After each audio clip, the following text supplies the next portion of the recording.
Well, this has been a busy week on international front. Starting on the continent, Nigerians are voting in the national elections. This at the time where both Nigeria and South Africa were greylisted. Another big story, a year on, the war is still raging in Ukraine. Well, to look at these issues, I'm joined by Professor Ibbo Mandaza in Harare, Zimbabwe. Prof, thank you so much for your time this afternoon. Thank you for having me. Good afternoon. Well, Prof, a year on, is the global community doing enough to stop this war in Ukraine?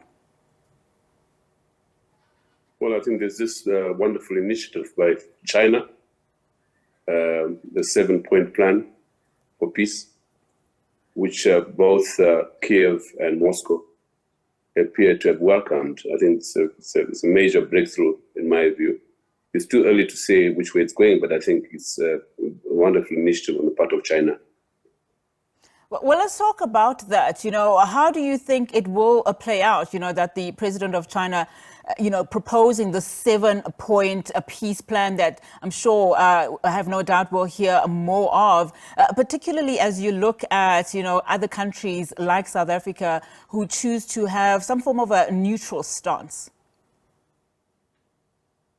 Yes, I can understand the position taken by South Africa and other countries who have chose to be neutral on this matter. But getting back to the Ukraine situation itself, the 7-point plan by China, it's really hinges on two issues. On the one hand, an implicit acceptance that sovereignty was breached by Russia in invading Ukraine.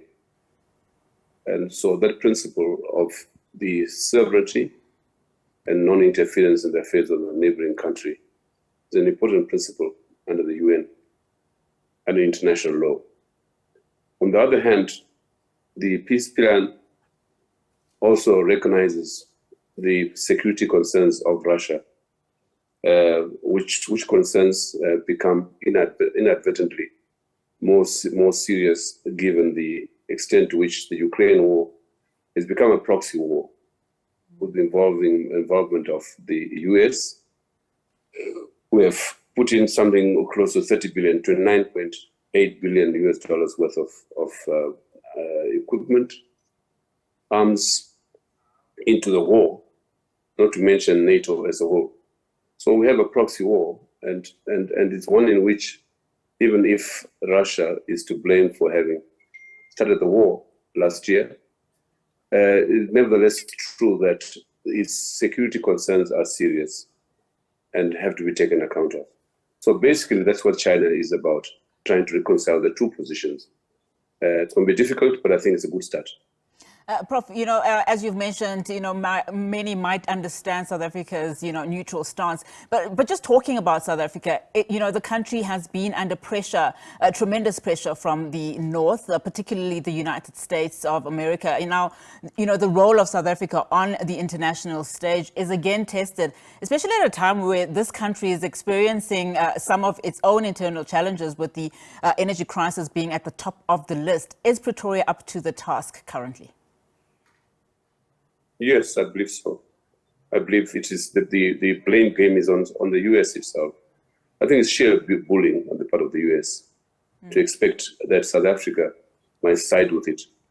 The old adage, your enemies are not necessarily my enemies, But I think given the initiative by China, the neutrality that Pretoria has taken in this regard is important.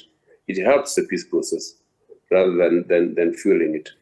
So I think whatever the considerations that South Africa used in taking the position that it took, along with other countries that chose to be neutral, it turns out that it will be a positive impact, positive input into the peace process, which is rather urgent in the Ukraine.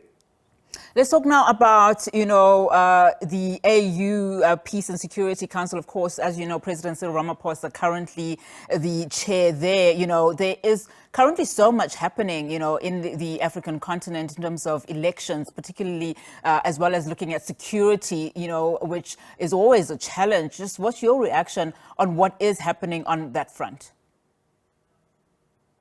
Well, we hope that the South Africa, through President Ramaphosa, will play its role fully, not only on the continental front, but likewise in the neighborhood. We have Zimbabwe, which clearly is now in the limelight, especially as we see the successful elections taking place in Nigeria.